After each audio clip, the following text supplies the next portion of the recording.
नमस्ते बच्चों। आज हम लोग साहित्य सागर का जो दूसरा पाठ है काकी, उसको करेंगे। तो इसके दूसरे पाठ के जो लेखक हैं वो हैं सियाराम शरण गुप्त। और सियाराम शरण गुप्त के विषय में पहले जान लेते हैं, उसके बाद हम कहानी जानेंगे, पढ़ेंगे। तो सियाराम शरण गुप्त जो हैं वो का जन्म झांसी के निकट चिरगांव में सन 1895 को हुआ था। आप राष्ट्रीय कवि मैथिली शरण गुप्त के अग्रज थे, यानी उनके बड़े भैया थे। प्रारंभिक शिक्षा पूरी करने के बाद इन्होंने घर पर ही गुजराती, अंग्रेजी और हिंदी भाषा सीखी। गुप्त जी विश्व प्रेम, विश्व शांति, सत्य और अहिंसा से आजीवन प्रभावित रहे हैं। इनके साहित्य में दरिद्र यानी गरीबी, कुरीति यानी हमारी जो समाज में फैली हुई बुरी रीतियां हैं, आडंबर है, दिखावा है, के विरुद्ध आक्रोश जैसे भावों की बहुलता है। यानी उनके लेखनी में उन्होंने दरिद्रता को लेकर और उन्होंने समाज में फैली हुई कुरीतियों को लेकर बहुत कुछ लिखा है। और उनकी लेखनी से हमें उस गुस्से को, आक्रोश को, मतलब उनके अंदर छिपे हुए गुस्से को हम जान पाते हैं। गुप्त जी को दीर्घकालीन साहित्य सेवा के लिए 1962 में सरस्वती हीरक जयंती के अवसर पर सम्मानित किया गया। इन्हें नागरी प्रचारिणी सभा वाराणसी द्वारा सुधारक पदक से भी विभूषित किया गया। 9 मार्च 1963 में इनका निधन हो गया।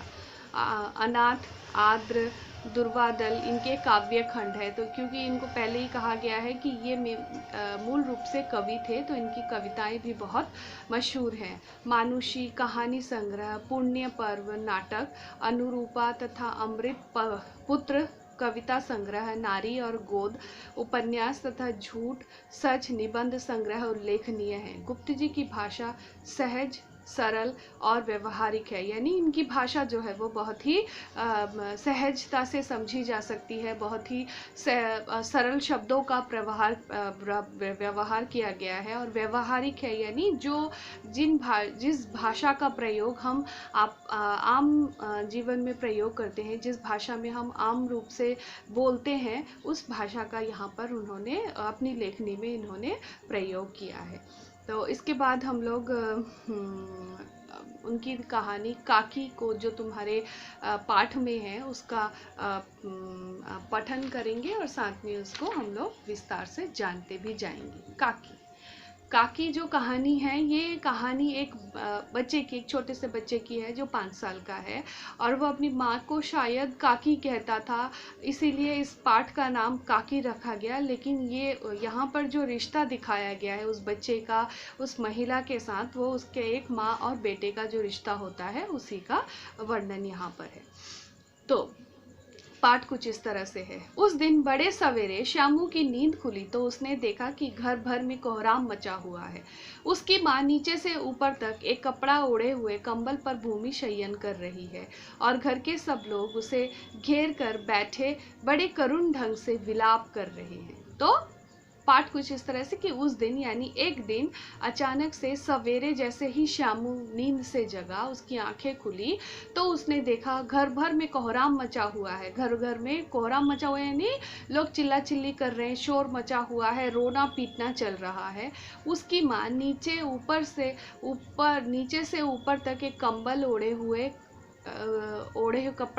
कपड़ा ओढ़े हुए कंबल पर भूमि शयन कर रही है। यानी भूमि शयन यानी फ्लोर पे उसे लिटाया गया है, मिट्टी में वो लेटी हुई है, भूमि पर वो सो रही है और उसके शरीर, वो एक कंबल पे लेटी हुई है और उसके शरीर को एक कपड़े से पूरा एकदम सिर से पांव तक ढांका हुआ है। और घर के सब लोग उसे घेर कर बैठे बड़े करुण ढंग से विलाप कर रहे हैं। यानी घर के सब जितने भी लोग हैं, सब लोग उन्हें घेर कर बैठे हुए हैं और करुण ढंग से विलाप कर रहे हैं, यानी बिलक बिलक कर रो रहे हैं, चिल्ला रहे हैं। लोग जब उमा को शमशान ले जाने के लिए उठाकर ले जाने लगे, तब श्यामू ने बड़ा उपद्रव मचाया। लोग जब उमा को, उमा यानी उसकी माँ काकी, जिसके बारे में शुरू में ही कहा गया है, वो भूमि शयन कर रही है जिसके ऊपर कपड़ा ढका हुआ है, तो उमा जो है वो उमा को उठाकर जब शमशान के लिए ले जाने लगे तो शामू जो है वो बहुत उपद्रव मचाने लगा, यानी शामू बहुत शोर मचाने लगा, बहुत चिल्ला चिल्ली करने लगा। लोगों के हाथ से छूटकर वह उमा के ऊपर जा गिरा, यानी वो तो बहुत चिल्ला रहा था, बहुत उपद्रव उसने मचाई थी, बहुत तंग कर रहा था लोगों को कि उसको माँ के पास जाना है। तो लोगों ने, उसके घर के जितने लोग थे, किसी ने उसको शायद पकड़ के रखा होगा, तो वो अपने आप को छुड़ाकर जाकर अपनी माँ के ऊपर जा गिरा, जोर से जाके गिरा। बोला, काकी सो रही है, उन्हें इस तरह उठाकर कहाँ ले जा रहे हो, मैं ना जाने दूंगा। यानी काकी तो अभी सो रही है, उसे उठाकर तुम लोग कहाँ पर ले जा रहे हो? सोते हुए आदमी को कहीं उठाकर ले जाया जाता है क्या? तो उसे क्यों उठाकर ले जा रहे हो? मैं ना जाने दूंगा, यानी मैं अपनी काकी को, अपनी माँ को यहाँ से ले जाने, इस तरह से उठाकर ले जाने के लिए किसी को भी अनुमति नहीं देता हूँ, इन्हें यहाँ से मत लेके जाओ। छोटा सा बच्चा है, छोटे बच्चे अपनी माँ को किसी और के पास जाने देना नहीं चाहते हैं, वो चाहते हैं कि हमेशा माँ के साथ ही चिपके रहें, जुड़े रहें। तो इसीलिए जब उसकी माँ को वहाँ से उठा के शमशान के लिए ले जा रहा था, तो उसने उसे, अपनी माँ को ले जाने नहीं दिया। लोग बड़ी कठिनता से उसे हटा पाए, यानी लोग जो हैं उस बच्चे को उसकी माँ के पास से बहुत ही मुश्किल से ही हटा पाए थे, क्योंकि वो अपनी माँ को किसी भी हालत में छोड़ ही नहीं रहा था।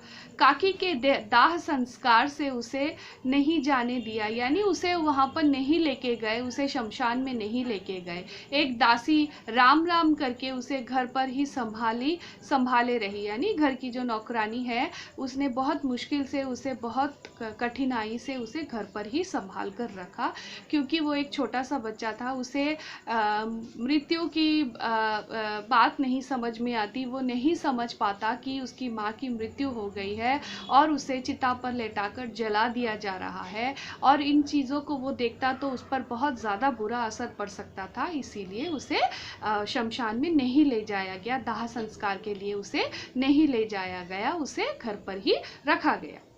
यद्यपि बुद्धिमान गुरुजनों ने उसे विश्वास दिलाया कि उसकी काकी उसके मामा के यहाँ गई है, यानी घर के बड़े लोगों ने, बुद्धिमान जनों ने, यानी उसे घर के लोगों ने बहुत अच्छी तरह से, इस तरह से मोटिवेटेड किया, इस तरह से उसको समझाया कि तुम्हारी माँ जो है वो मामा के घर गई है और कहीं नहीं गई है। परंतु असत्य के आवरण में सत्य बहुत समय तक छिपा न रह सका। लेकिन ये जो झूठी बात थी कि माँ जो है वो मामा के घर गई है, ये परंतु असत्य के आवरण पर, यानी ये जो झूठी बात थी, झूठ पर जो सच्चा झूठी बात थी, जो पर्दा पड़ा हुआ था, वह बहुत दिनों तक छिपा नहीं रह सका। यानी बहुत दिनों तक उससे ये बात नहीं छिपाई जा सकी कि उसकी माँ जो है वो मर गई है, उसकी माँ की मृत्यु हो गई है, उससे ज़्यादा दिनों तक छिपा के नहीं रखा जा सका।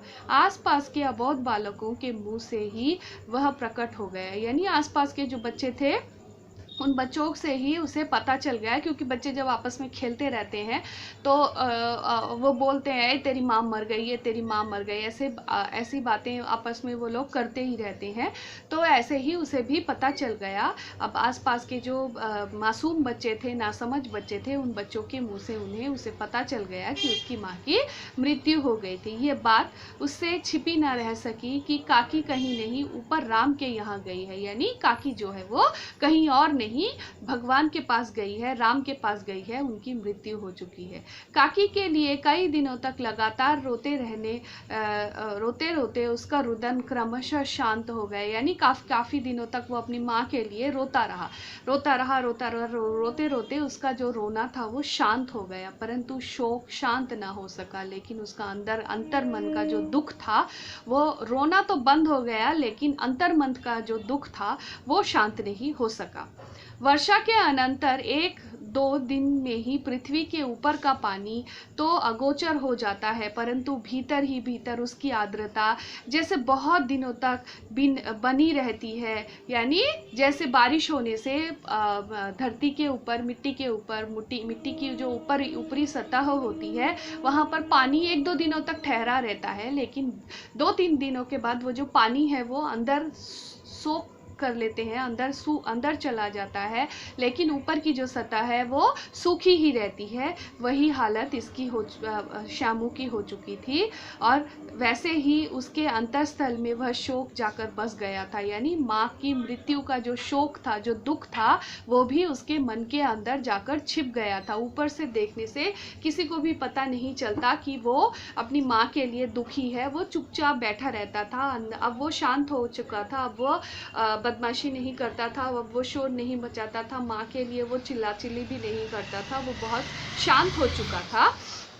वह प्राय अकेले बैठा बैठा शून्य मन से आकाश की ओर ताका करता। यानी वह अकेले बैठे बैठे शून्य मन से, यानी एकदम शांत होकर आकाश की ओर, आसमान की ओर ताका करता। उसे पता चलता, क्योंकि उसे कहा गया था कि उसकी माँ जो है वो राम के ऊपर, राम के घर चली गई है, इसीलिए वह राम के घर की तरफ, यानी आसमान की तरफ, हम सभी यही समझते हैं। हम जब छोटे थे हम लोगों को यही बताया गया था कि आसमान में भगवान का घर है, और अभी भी बहुत लोग यही समझते हैं कि आसमान में भगवान का घर है और उसी घर में भगवान रहते हैं, और जिनकी मृत्यु हो जाती है वो आकाश में तारा बन के ऊपर से हम सभी को देखते रहते हैं। तो वैसे ही श्यामू भी अपनी माँ को नीचे धरती से ऊपर आसमान में ताका करता था, और ताक कर माँ को याद किया करता था। तो आज का पाठ यहीं तक, जितना पढ़ाया गया है उसे ज़रूर पढ़ना, और हम लोग ऑनलाइन क्लास में इसको लेके डिस्कस करेंगे। अच्छी तरह से रहना, अपना ध्यान रखना, पढ़ाई करना। बाय।